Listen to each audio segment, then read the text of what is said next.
September 23వ తారీఖు. సామాన్య కాలంలో 25వ సోమవారం. మొదటి పట్టణము సామెతల గ్రంథం 3వ అధ్యాయము 27 నుండి 34 వచనం వరకు.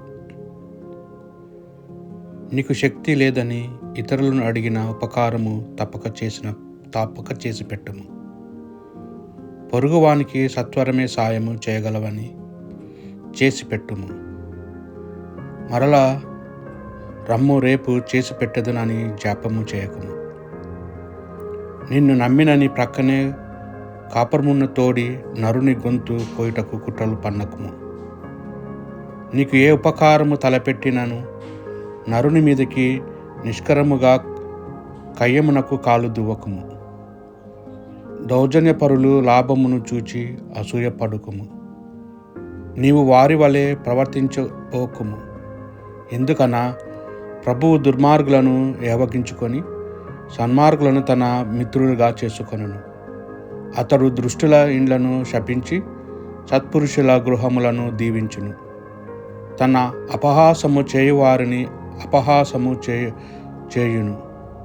వినయవంతులకు మాత్రమే తన కృపను దయచేయును. ఇది ప్రభువు వాక్కు. భక్తి కీర్తన.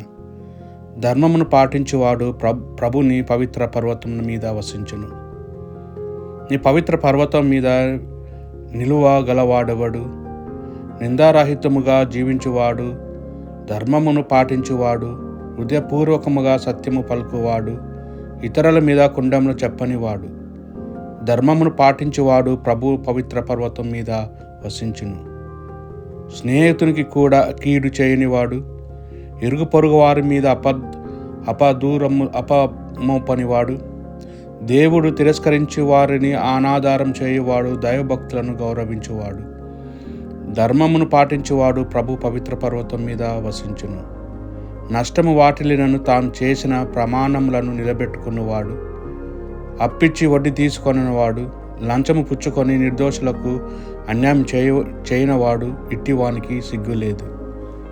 ధర్మమును పాటించువాడు ప్రభును పవిత్ర పర్వతం మీద వసించును.